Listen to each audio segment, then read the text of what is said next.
Hey guys, Jessie here from Tonkadale, and today we're going to do some repotting. So I've chosen several plants to give some examples of when and why you may need to repot and how to do it. So let's get started. First things first, let's get a glove situation going.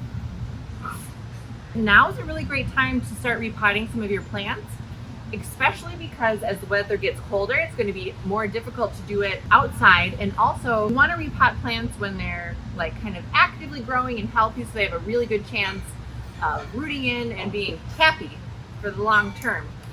It might even be a good chance to let your plants have a little vacation outside in the shade, because they'll get lots of that sun energy before they go to hibernate in the house. Let's start with this Spathiphyllum or peace lily. This is in a 4-inch pot, and as we can see, it's pretty tight, and the height of the plant is quite a bit more than the height of the pot, so it looks a little disproportional. So a few options here. You could choose like a taller container that has a little bit more visual weight on the bottom and just drop it in until you have a moment to repot. But this is going to be hard to keep watered because the soil volume is so much less than what the plant needs in order to stay moist. So if you take it out of the pot and look at those roots, they are thick. So some of the signs that your plant needs to be repotted is it just doesn't hold enough moisture to keep it watered for the time it should. You know, the water's draining straight out the bottom. You have like bottom leaves yellowing. The plant might look a little lethargic or like kind of a lighter, dustier green. That means it's time to revitalize with a new pot. When you repot, we don't need to be too extreme. You're going to go about 1 to 2 inches larger than its original vessel. So this is about a 4-inch pot, and I've chosen this 5-inch pot to repot it into. Thinking about its final destination, you always want to make sure your pot has a drain hole. So this plastic pot has nice drainage, and I've selected a few decorative containers that it can fit inside of, so I can drop it in like that. It'll also fit in this really cute footed container. The plastic pot provides the drainage, so you simply take your plant to the sink, water it, let the water drain out the bottom, and then replace it in its original home. So take it to the sink. This guy has like an aggressive root structure. We're going to bust it up a little bit, but let's grab our potting soil. We have a couple different options for potting soil. If you have smaller projects, the Espoma brand organic potting mix is going to be really great for you. Let's talk about the ingredients. It has sphagnum, peat moss, perlite, earthworm castings, wow, a lot of things, alfalfa meal, kelp meal, feather meal, yucca extract, and mycotone. So this soil is nice and fluffy. I like to look at the fluff factor because you don't want your plants to be like suffocating in something that's too thick or too much clay, but that looks like a really nice healthy soil. There is some bark in there as well, and all those organic ingredients are going to help feed your plant. So what I like to do is fill my pot kind of part way, maybe see how that's going to sit. You want to leave a little bit of a lip between the top of the soil and the top of the pot so that when we water, there's room for the water to sit and soak in. So these roots, they need to wake up. They need to wake up and know it's time to spread their wings. So I am going to rough them up here a bit, just pull them apart. All right, so that looks really good. So let's see here. That looks about the right height. We'll create a little bit of a hole, and then we'll just backfill. Super easy.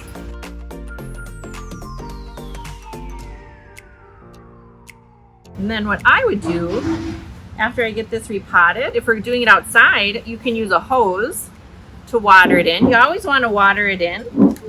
Just water in your plants after you repot them. It just kind of gets everybody nice and secure and happy. And then let them dry down for several days. So that looks really good. And that soil will reseed a bit as we water. So let's go outside and water. So we'll just do a quick.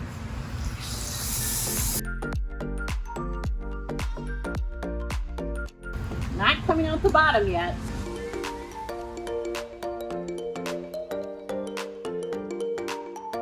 All right. We're nice and watered in. This plant is ready for its new home. I'm going to let it drain just a little bit more before I put it in its decorative container. I want to share one of my secret weapons with you. Plants that have kind of like green and glossy leaves, you can shine them up real pretty. It's like a plant makeover. You just give them a little leaf shine. We'll give it a little wipe, but I don't know, isn't that cute? Next, we're gonna repot this money tree. I don't think the roots are super expansive in this pot. Not too many roots here, but we can see it's a little top heavy. So one thing we could do, we selected this really pretty marbled terracotta vessel for it. So we could take home our money tree and the pot we intend to transplant it into, and we could just let it chill here as those roots develop until it's ready to transplant, because we don't want to overwhelm the plant with too much soil. If we have too much soil, the volume of water against the root system is just too overwhelming, and that can promote root rot and other diseases. So let's just say I brought this plant home and I've let it just chill in its grower pot for a couple of months, and it's starting to really root in and look great. I chose this pot because we have a lot of height here, and the canopy plays really well with the rounded shape of the pot. So we have kind of an equal weight balance. So when you look at it, it's pleasing to the eye and it feels well balanced versus being in a super skinny pot with a thick trunk and a tall canopy. I just think the weight it looks very nicely weighted. So we're not going to do the full transplanting routine on this guy, but I wanted to show you an example of how you can anticipate where your plant will go as it grows into its home. These pots are brand new for us, and they don't actually come with a drain hole, but they do come with matching saucers, which gives you the opportunity to create a drain hole. Now, if you plan on just setting your plant in the pot for the long term, that's fine. You don't have to have a drain hole. And you could simply put a clear plastic saucer on the inside so you don't have any leakage through the porous terracotta. But I'm going to have my friends here at Tonkadale drill a drain hole for me, because I know I'm going to do the transplanting in the next several months and I want to be ready. Drain hole, please. All right, guys, what do you do with a hanging plant? I don't want a drain hole because then if I water it, it's going to piddle on the floor, but I can't plant directly in here because there's no drainage for my plant to stay healthy. So what do? Well, in this scenario, I'm going to recommend using a plastic pot as an insert into that hanging pot that you've chosen. This one is nice because it's glazed, so you don't have to worry about water wicking through or dripping out the bottom when you water. In this case, we'll take the plant and water at the sink and then replace it in its decorative container once it's fully drained and ready to go back. This is a staghorn fern, and what I can do is I can just snap off the hanger that it came with, because that's going to get in the way. Let's take a look at the roots and see where we're at. You know, we have a lot of nice healthy roots, but it's by no means root bound, so we're going to leave it in the grower container as long as we can. When we drop it in, it sinks a little bit too low, so it's not living its best life. So a trick that we often use here, and I always recommend collecting some of the grower pots at home, or you can always ask us if you need some recycled pots for your project. But if you simply insert a couple of clean pots into your container, they can act a little bit like a riser to get your pot to the level you desire. So doesn't that look much better? Doesn't look like it's sinking or wearing a too tight turtleneck. So yeah, there's your staghorn fern looking all cute. So ZZ plants, and also our friend the Sansevieria. This is Sansevieria fernwood. They don't mind being really pot bound. They actually kind of love it. So these guys don't need to be transplanted really until their pot starts looking like this. I mean, this is sometimes how I feel when I put my pants on in the morning, but for this plant, they like it, okay? So this ZZ is ready to be transplanted. This snake plant can live a long life in the pot, in its grower's pot, so I can simply drop it into this really cute footed pot. Because it's glazed on the inside, it won't leak on the surface where I set it. So that one's good to go. Now I have a couple ideas for this ZZ plant, and because it's tall, I like to pick a plant that's a little taller in stature. I think this is the right size pot where I could directly plant it. And again, I'm going to need a drain hole, but then it's like, what do I do about a saucer? Well, we got to mix and match, kids. So I could just pick a fun terracotta saucer. That would look cool.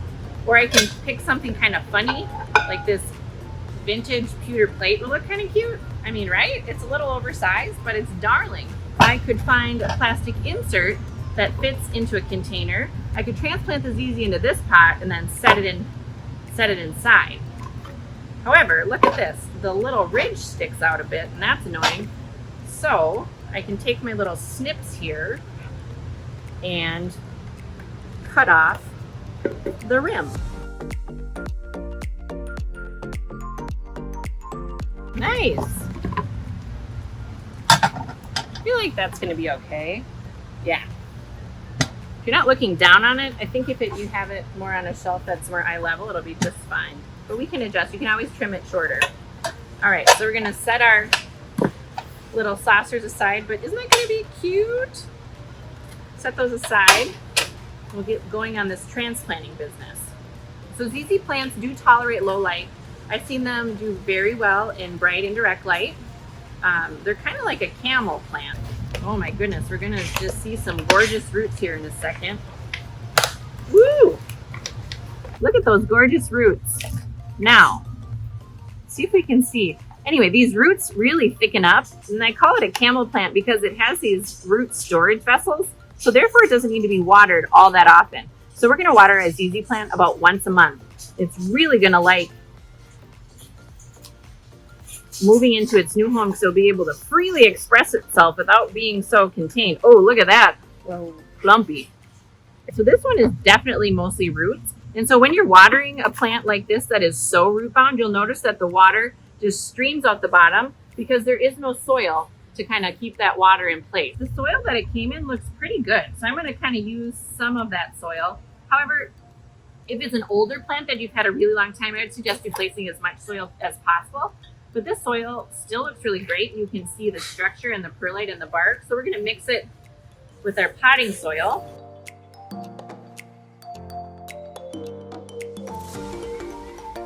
One thing you never want to do is bury the crown of the plant deeper than it was in its original container. It'll rot. It's not going to like that. So here we go. We've roughed up the roots, and now we can backfill. And if you remember, some of these little bulbs or bulbish roots were kind of sticking out through the top of the pot, but you can also see where the stems were buried because it's a lighter color because it hadn't been exposed to sunlight. So we can cover that up.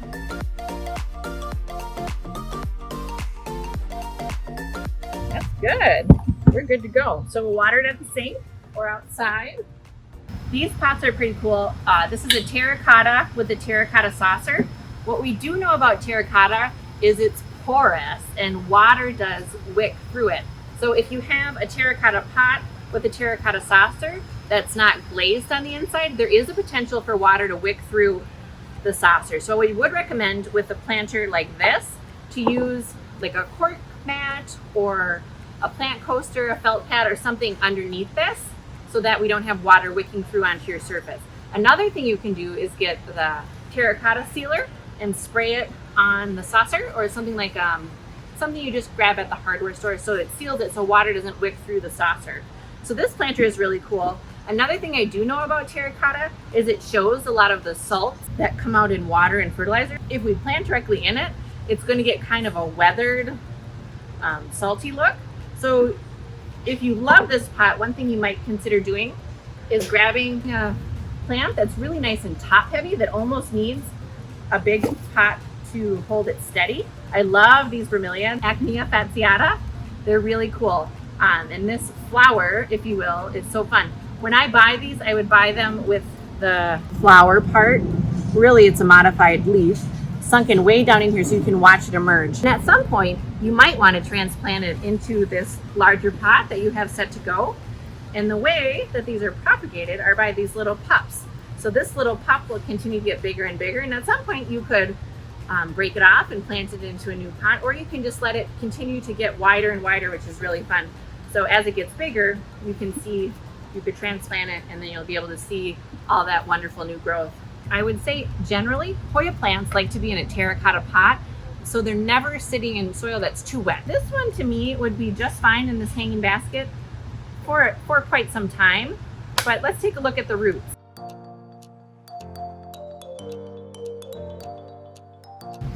So we can take a look at the roots. There's a nice intricate root pattern. It doesn't look too overgrown. You can kind of look at the soil it came in. Looks like there's lots of bark, lots of peat. perlite, doesn't look too overgrown, and it's holding water when it's watered in its grower pot. So for a Hoya, if you were going to use potting soils you grab at Tonkadale, I would probably do a mix, and correct me if I'm wrong, I would probably do a mix of almost the cactus soil because it's a little bit lighter and has more drainage. And this actually looks quite a bit like what the Hoya came in, you can see. And so it's not going to hold moisture as long as the all-purpose potting soil because it doesn't have as many organic components. Those organic components hold on to moisture. Here we go, we'll put a little bit of the cactus soil.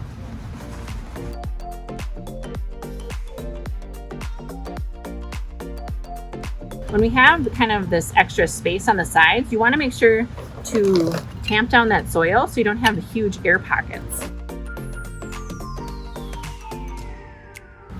All right, she's looking fine. We'll water it at the sink. I think the texture looks good with it. Thanks for watching our repotting video. As always, if you have any questions about repotting, send us photos on Facebook, Instagram, or to our email, hello@tonkadale.com, and we'd be happy to answer your questions or even give you a little tutorial. Thanks for watching, and we'll see you at Tonkadale.